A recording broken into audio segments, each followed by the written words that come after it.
6:00. Yeah, 6 p.m. Well, hi, everybody. Thank you all for tuning in. Very delighted. I think we were just discussing a few moments ago. I think, Dan, this is the first time you've actually appeared on this particular YouTube channel. I've spoken to you before on other channels, but it's great to have you join me and to tell us a little bit about what's going on over there in Neenah. Sure. First of all, Paul, thank you for having me on. This is the first time that we've been, face to face, and now I think Linda is there. Hi, Linda. Hi, how you doing, Dan? Good to see you. So Linda and I are freezing our arses off right now. I'm in northern Wisconsin. She's in the Twin Cities. I was just telling Paul we had 2 days in a row where it was minus 35 Fahrenheit was the high. So crazy weather. It's an Arctic blast that came down, but we're pretty used to it. But Paul and Linda, thank you so much, you guys, for having me on your show.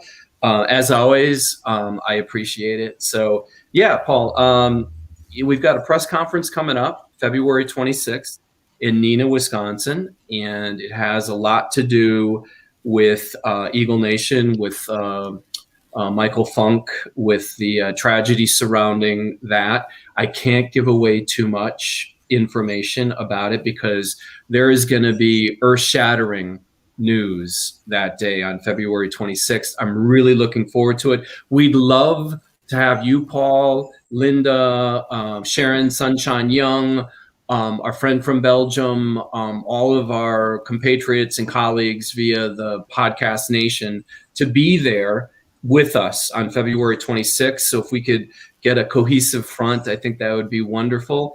It's going to be pretty earth-shattering, this type of information. And I can't give it away and I can't legally talk about it, but I'm excited for it. I'm excited for the possibility of justice.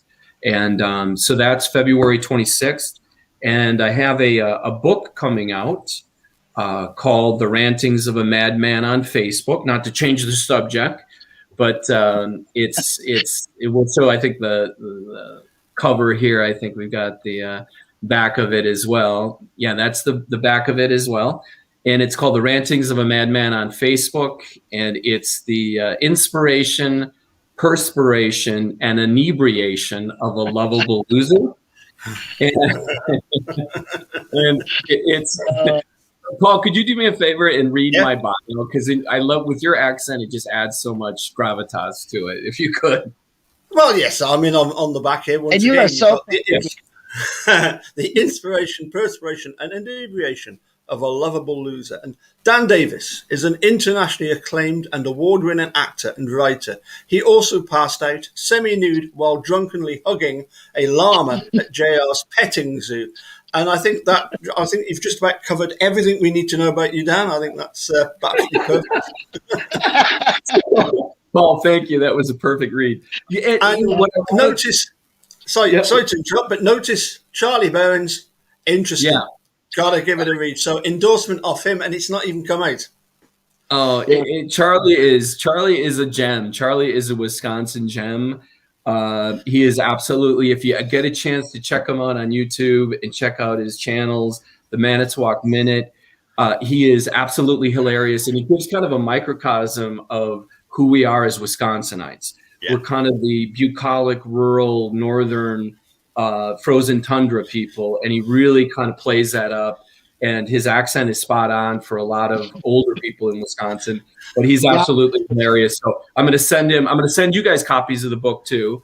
Great. So thank you guys, if you could read it. And I'll send Charlie Barron's one as well.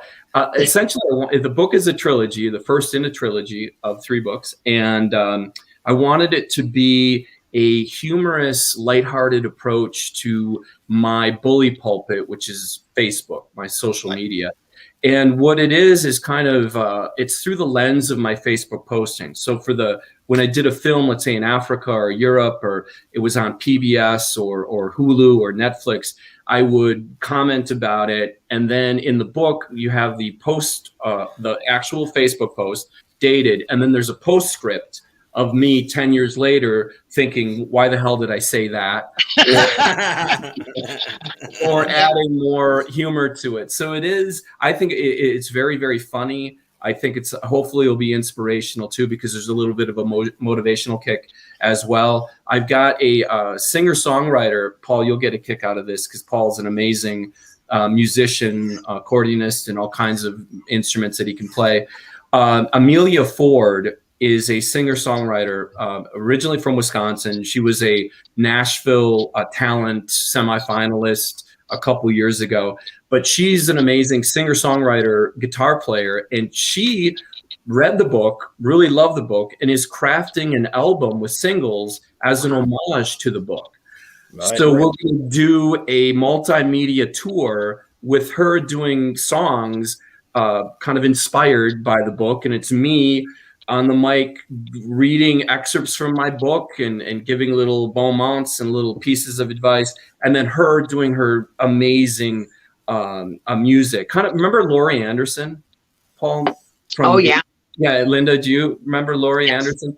I think she was a British singer-songwriter, but she was a multimedia artist. Right. And yeah, do you remember her, Paul? The name rings a bell. Name definitely rings a bell. Yeah, so I'm pretty sure she's British. And the Talking Heads basically saw her perform, and then as an homage to her, they created their own multimedia tour using a lot of video, storytelling, and their music. And that's what Laurie Anderson did. So we're kind of taking that concept and really expanding on it with the live performance, the book reading, the music, maybe some video as well, excerpts of my upcoming films, some trailers. So it's going to be really, really fun. And we're shooting for May 1 with that. And then my Film Forte, which is my film festival and music festival here in the Fox Cities in September, is going to be even a bigger kickoff. So I'm excited for it. It's going to come out March 12th. I want people to realize that, first of all, God don't make junk. You know, what happened there? Did we lose you guys? Okay. I think we're still on. No. We're still there. I'm just doing that because it says, there you go, March 12th, 2021. Yeah, so the book comes out. It'll be on Amazon KDP, March 12th. I've got someone interested, actually, who had heard one of my videos that might want to do a TV pilot around the book itself. Wow. The bad part about it is I'm too old to play myself. So the guy's originally from the East Coast. He lives in Los Angeles. He's like, Danny, we saw your video. We think it's absolutely freaking great. You're funny. You're a funny man, but you're way too damn old. I'm sounding like Corey Barron's there. And they said, could you play your dad? No. So I'm too damn old to play myself. But we're in the raw embryonic process of getting, that hopefully filmed this summer.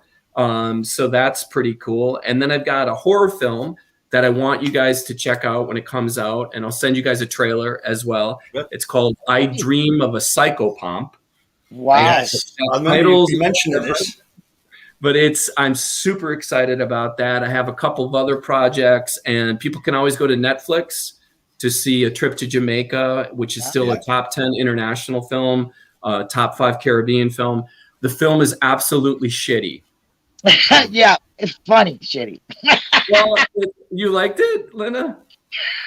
Dan, you are hilarious. Oh, I've never met anybody who can make so much fun of themselves, but be serious and funny at the same time. I mean, some fun, You're just fantastic. Thank you. Wow, I love that. So, I mean, meeting you was when I met you, you were like, yeah, I'm going to play this part. I'm going to be warts and all, and give, balls to the walls, and here we go. And that was you. And you're fantastic. You really are. Thank you so much. I appreciate that so much. And getting also to what you guys do from your justice point of view, and from getting the information across, which a lot of times the mainstream media doesn't. You guys are, you get on your bully pulpit and you guys have truth behind you. And that's amazing because people want to see and hear the truth. And there's two sides of every coin. And you guys are able to do that. And I'm proud of you guys, what you guys have done. And I miss Eric Jose so much. What a good guy he was, and that was tragic that we lost him so young. I absolutely love being on his show, and we'll carry the torch for that. And that's why this February 26th press conference is going to be just so important. I am trying to make it out there. Good. You're going to get from the Twin Cities to Fox Cities. Good. So I'm pretty sure I'm going to really try very hard to make it there. So if I do, then everybody will get live whatever I can cover. So good. Paul will fly in from Scotland. Yeah. Dan, I must ask you about the $50 million bullet. Yep. When is that scheduled for release? How's David Starr progressing with it? So with any type of film, people don't understand that films take forever to get made. Yeah. And to give you an example, I've got a film that's coming out in 2022 that I filmed in 2017. Wow. So just to give you an example, so he's still working from that perspective. Yeah, doing the finances. It's a long road though to hoe. There are all kinds of projects though that as this kind of susses out, I want you guys to be a part of, and we'll get Jeff Ohm on, and we'll get Rob Slamka on, and we'll get Kay Reitz and some of those people to talk about some upcoming projects as well, because we want to go at this from many different facets. We want to go after the truth and the justice from many different facets, and your best facet is media and multimedia and mass media. Sure. So there's Linda again. In and out. Linda Low Budget Productions is just unpredictable for sure. So to answer your question, it's a process. In the pipeline. Yeah. If I can just mention as well that when Eric Ose when the dude did pass away, I did actually send a message to Aaron Olson. And in fairness to him, he did reply, this is very sad. 44 is way too young to pass away. Did he have any children? So, much as obviously, unfortunately, Aaron Olson represents basically all that's bad in this situation. He wasn't the chief of police when this all went down. He's kind of inherited it, hasn't he? Yeah. And it's sad too, and like I always say this in interviews, I said 99.9%, especially here in Wisconsin, we have great police officers. Sure. In my city of Appleton, they're exemplary. And a lot of them are my friends, and a lot of them have taken care of me when I've had a little too many. As I'm stumbling down the street, they'll basically say, Danny, what are you doing? You're not going to get into your car? Nope, walking home. Okay, just be safe. Yeah. Don't play in the streets. Yeah. Okay, officer, I won't. So, I mean, but 99% of them are really, really well-trained and really good people.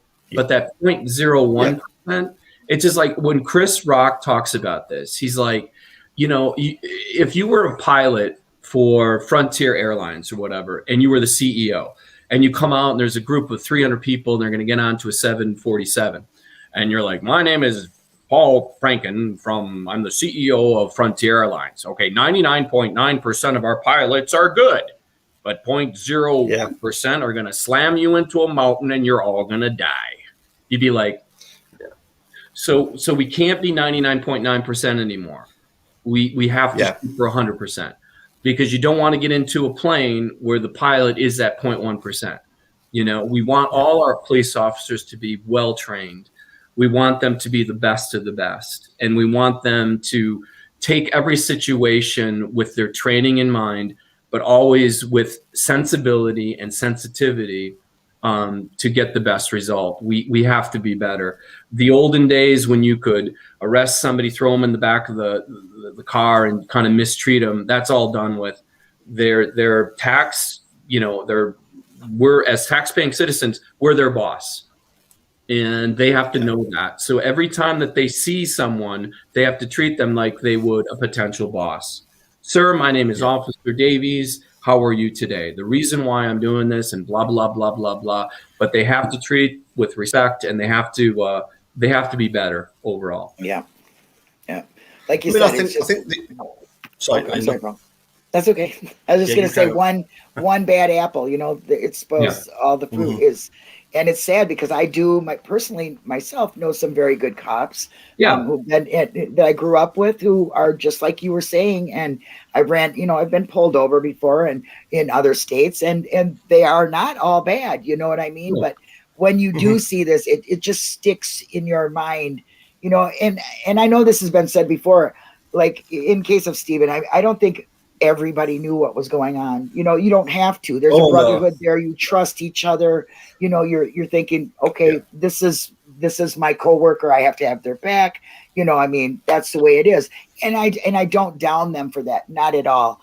But when they do see corruption and they do know it's wrong, they need to say something. And there seems to be a halt there. Up. You bet. Right. They need to step up.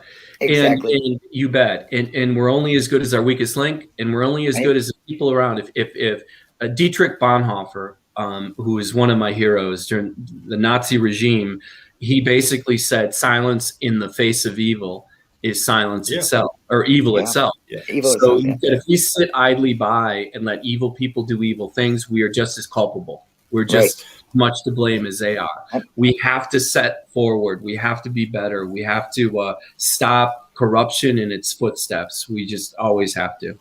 Yep, I agree 100%. Hi, Wanda. She's first time here, Paul. I know. I'm just thinking that, there's Wanda. Yeah. She's never been. Brilliant. Yeah, she met you. She was Wanda with me. Yeah. Wanda Kennedy. Yeah, she's never been on YouTube to see anything ever. So what a great show she's getting. Wanda, congratulations on your recent news. And I think she knows what that is. So I'm very proud of her for doing what she's doing. Me too. Well, Sorry. The next thing we want to see Wanda and Linda live doing the chat together. Oh, well, you've seen us make biscuits, don't you? So just going back to Aaron Olson, though, as I say, it's like he's inherited this situation. But for me, as bad as Hoffa was, disobeying orders, and the fact that they must have known that this guy running away from gunfire, he's not the hostage taker. It's so painfully obvious, but it's a fact then that this machine then tries to cover it up. And as I was saying to Linda just earlier, you have immediately Neenah Police Department issue a statement saying that Michael Funk was ordered to halt and to drop his weapons, and he was given all this fair warning. And of course, they ended up with huge egg on their face because then the footage came out. You bet. Yeah. You have to have transparency throughout. And secondarily, we can't have a qualified immunity anymore. Thank you. It's with a lot of police officers, they've kind of protected themselves under the shield of qualified immunity. That can't be anymore. We have to be held accountable. If you're doing something nefarious and evil and wrong, you have to be held accountable, and you can't be protected by the system. And that's what qualified immunity is all about. There are certain situations that are intractable, as my dad would say. If someone comes at you with a gun and a knife and boom, boom, well, it's your life versus their life. And I'm sorry to say this, but you have to put them down. And I hate saying that. But if they're in imminent danger, if a police officer is in imminent danger, they have to do the right thing. And that is sadly the right thing. If it's not, and boy, then it's just we just have to get better training, better sensitivity training. We've got to get away from the qualified immunity. De-escalate. Paul, Linda, I got to tell you something. I think my dad told me this years ago, because I think one of my sisters was looking at becoming an FBI agent. Wow. Back in the day, my dad was saying, I don't know if this was 60s or 70s, FBI agents had to have at least a master's degree and speak 2 languages. Wow. They wanted the best of the best. Yep. Now, why can't we do the same with our police? They don't maybe have to speak 2 languages, although in America, if you speak English and Spanish, it's going to help you a lot. But why not get as much training as possible? What's wrong with that? Our people in Wisconsin, their hairstylists get much more training. Right. Right. 1,500 hours. You bet. Yes. Yeah. Than a lot of police officers do. Right. Now, with me, with my toupee, this is job. I just put this on. It looks great. It looks great. It's just a little crooked right there on the left. No, I'm I haven't worn one because of COVID in such a long time. So I just put it on, actually. But anyway.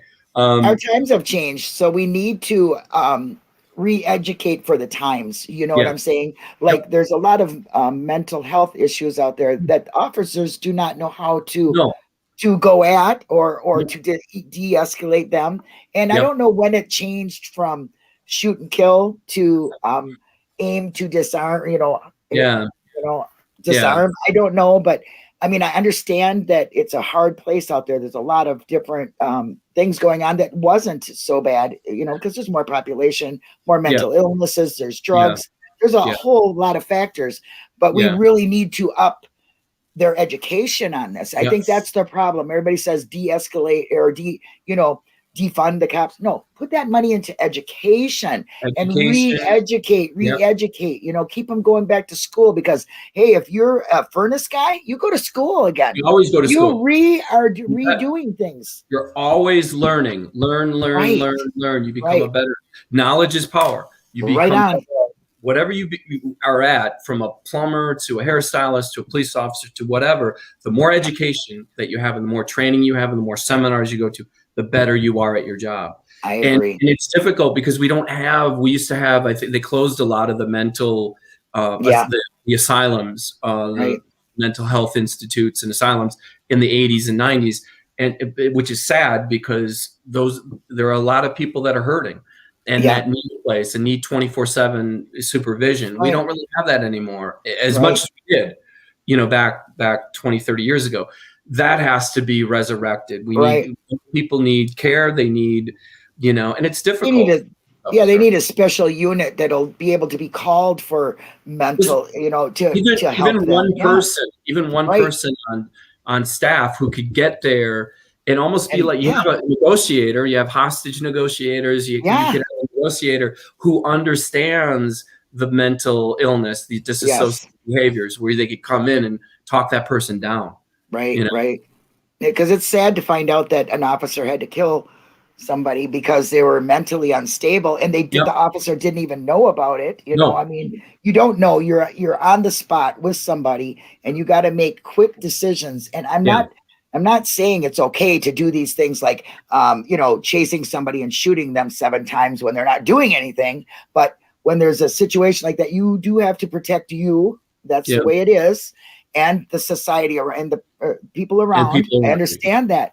So if they did have these extra things, I think they need to listen to the people in the neighborhood. And because here in Minnesota, since, George Floyd and all that stuff happened here, and we've kind of taken a really good look at our police department and what is going on with the separation between the community and the police department. Yeah. And so now our sheriff in Ramsey County has decided that against cities and the county and everything saying no, you shouldn't do it, he has his dash cam on 100% of the time. He says he has nothing to hide, and if he had something to hide, he would be objecting to this. So he actually has really started an ongoing trend with a lot of the different police departments within Minnesota, and they are using that, and they are having their dash cams on and their body cams on at 100% of the time, not shutting it off, which is great. And they are online, showing it all live online on YouTube, and they're making friends in their route, in their that's what we need. We need to get community and police working together, and you ain't gonna do it if you want to hide something. We all have trust issues because of this. So doing that, I think, I'm not saying we're perfect, but I think we're making good steps.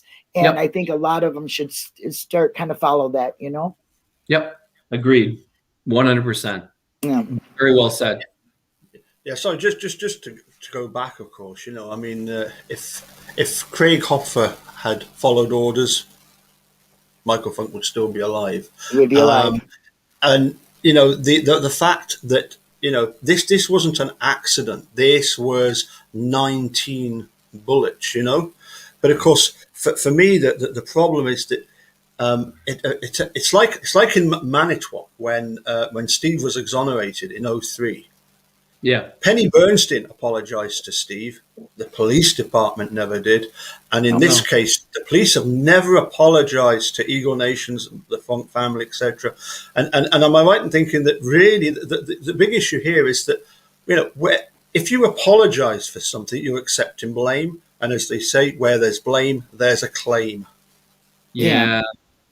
Hoffer did kind of apologize. I think I seen a film of him kind of crying and saying that he's sorry for this, but I don't know if he did that out of orders or if he did it out of his own heart. He was wrong. He was 100% wrong for the things he said afterwards and how he called his wife. I mean, the guy was wrong. He shouldn't have been there, and he knew it. Yep. And it's an assassination. It's straight up an assassination as far as I am concerned. Yeah. But I mean, whether you want to actually crucify the fellow or not, right. I don't know. It's it's like, well, yeah, I've always been anti-death penalty, so I don't. Yes, I just want to see people in authority take responsibility for this, right. Apologize, and actually do something about it, rather than this constant brushing it under the carpet. Yeah. Right, right. Hey, look at that. That's what it says right there on their door at Eagle Nation. So, I mean, that's an awful sad thing to have to put on your door of a business. Yeah. I'm very, very, very hopeful that this new coming up thing, I know we're not going to say much about it, but it looks very favorable. I guess what I want to say is that people that are determined to find out truth and justice will find it. The truth will come out. Justice will be had. It might take a lot longer than we wish, because we all wish it would have been the same day and nothing would have happened to Michael. But at least we can look forward to some justice, I believe. I do believe there will be something good for this coming through. Yeah, and very excited about February 26th. Yeah. Hear that, Wanda? February 26th. Take it off work. We're going to Neenah. if I can just get excellent. If I can just get Dan just to recap then. So there's going to be a press conference February 26th. February 26th. Yeah, February 26th in Neenah. We'll start promoting that probably this coming week. And you guys are essentially our unofficial kickoff to it. I'm on board. Yeah, it's February 26th. I'm excited for it.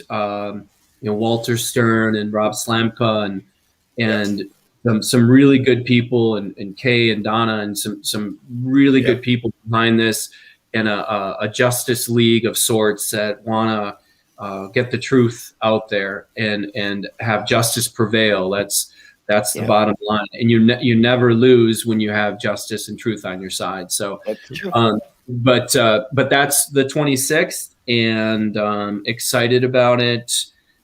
We'd love for all of you guys. So get your fellow podcasters and colleagues. We'll be doing a lot of interviews there, and people, if they want to get my book, it's March 12th. Rantings of a Facebook or Madman on Facebook. Madman, and I'm very excited about that. And we'll show the cover of that too. And I seen that today on Facebook, and I was like, there it is. And I'm like, I was looking forward to it. You kind of give us a little tease, and then a little tease, and then bam. I love it. And the llama story sadly is true. Yes. It was back in 1995, and I was with some fellows, my friends, and we'd been drinking a lot, and I don't know, maybe smoking the wrong things. The right things nowadays, no. Yeah, they're legal now. Yeah, but so I was a little bit out of sorts, And I really had a lot of respect for, there was a great bar restaurant called JR's in Waupaca, Wisconsin. And JR just recently passed. He was a World War II veteran. He was in his 90s. A couple months ago, he passed. But he was a legend in Waupaca. He played semi-professional softball until he was like 70. That's what a great athlete and a really great guy was. Well, my grandparents knew him really well. My dad, he was about 10, 12 years older than my dad, but my dad knew him well. And I knew if I could sneak into their petting zoo that they had this llama or camel-like creature. And when you're drunk and cold and you want to hug a pack animal, and llamas are soft and fun. Yep. And especially when you're drunk and cold. So I went to the llama, I gave it a loving hug, and then the llama basically turned into a mama. I called her Mama Llama. Mama Llama Ding Dong. Remember that song? Yeah. Yes. Ting tang, walla walla ding dong. Yeah. So then, as I was giving a nice, wonderful hug to this llama, I kind of just passed out. And a few hours later, buddies of mine came out with flashlights and saw me hugging this llama, and the llama was very motherly and taking care of me. And they roasted me up and dusted me off and gave me a shirt to wear because I guess I was, nude from the waist up. And the llama kissed me on the cheek, and I walked away. And I was hungover as hell for 5 days. Yeah. And but that's sadly a true story. So. Right. Okay. On that note, I'm going to let you go because I've got a beer upstairs. You've got a beer upstairs. Linda, what have you got coming up? Oh, I'm just, same thing all the time. I'm going to be doing some Eagle Nation to refresh people and get them on board and get back onto the fight for them. And hopefully I'll be there the 26th. I'm trying to talk Wanda into it in the chat there, so she knows she's right. Wanda, I'm having a dark roast coffee in your honor, Wanda. But then at 6 p.m. Central Standard Time, it's beer. I'm going to be drinking a beer. There you go, beer. I was going to say, hungover 5 days and you live in Wisconsin. Come on, the bar is right down the street. That's true. Dog, Yeah. But yeah, that's that. I'm just doing the same thing. Brendan talks and, and be getting back onto my channel, not my verbiage, and talking some more about Eagle Nation. Good. And finally, Dan, any word from that awful character over there in Wisconsin, that Rob Bellin in that band of his, Mistrial? Have you come across him at all? What's the name? Rob Bellin is an amazing attorney, first of all, and he's more importantly, he's just an amazing person. He's a friend of mine. He's kind, he's warm, he's brilliant, and he has this band that I've seen. I kind of stalk their band. They're called Mistrial, and they're a bunch of professional people that got together for this band, and they really kick ass. They're really talented, and they're fun to watch. They play about 6 blocks from my house, actually. I live on College Avenue, which is this entertainment section of Appleton, and about 6 blocks down, they play at Harry Houdini Square, named after Harry Houdini, who grew up there. Yeah, back 100 years ago, or so. Yep. But Rob's band is absolutely kick-ass, and he's just an amazing lawyer too. He seems like a what you see is what you get kind of person. He just seems very real. I've seen him twice, and once on Paul's a few weeks ago, and then he was on Eric Hosey's. Yeah, he's genuine. He seems like a very nice guy. No, he and his partners, they're genuine. And it's Hammett, Bellin, and Oswald, I think is, and they might have a new partner just recently, but Mistrial. Remember that, guys. Mistrial. That's a great name. And Rob was telling me, Dan, you were saying to me that when Rob was saying that when he did an advert for his firm about 20 years ago, who did he get to do the advert? None other than yourself.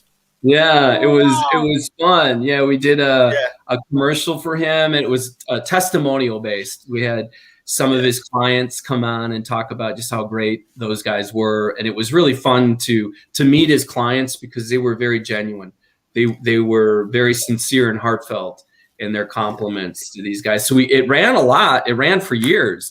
Many get around, Dan. You get around. Oh, we don't want to But no, Rob is a great guy. Is he watching right now? I don't know that he's watching right now, but I'll send him the link to this. Make sure you autograph my book. Sure. Yeah. Said make sure you autograph my book because that's a book I'll read. Oh, thank you. Thank you. What is it that Rob Bellin actually plays in the band Mistrial? You know, Rob, if memory serves, Rob is either bass or lead guitar. Lead guitar. He's very good lead guitar. They've got this lead singer. She's very, very good. I think if memory serves. I haven't seen it for about 2 years. Yep.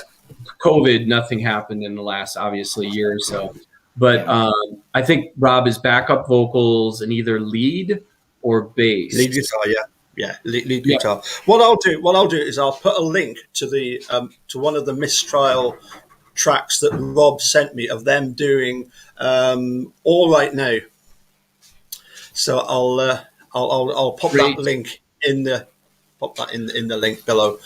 Anybody we'll also send you, Paul and Linda, we'll also send you in a couple of weeks some of the demo songs from Emilia Ford. She's the gal who's going to be doing the homage album as an homage to the book. So she's going to get into the studio very soon, but we'll send you guys some of those snippets of those demos. She's absolutely talented as hell. Give your movie plug, Netflix. It's called what? I've got this horrible film called A Trip to Jamaica with Eric Roberts, the Oscar-nominated actor, and myself. I've got a horror film coming up called I Dream of a Psychopomp coming out in 2021, and a couple of other projects, a TV show, and the book. And I'll always keep you guys in the loop when things. So thank you guys. Thank you. Okay, Linda, I think you've got a date with Pete Dassey. You better dash. Yeah. Okay. Dan, absolutely brilliant having you on. Thanks again, and thank you so nice to to see you again, Dan. Thank you, guys. Yeah. God bless you guys. Thank you. See you probably the 26th. Oh, good. We'll see you there. So, thank you, Paul. Bye-bye.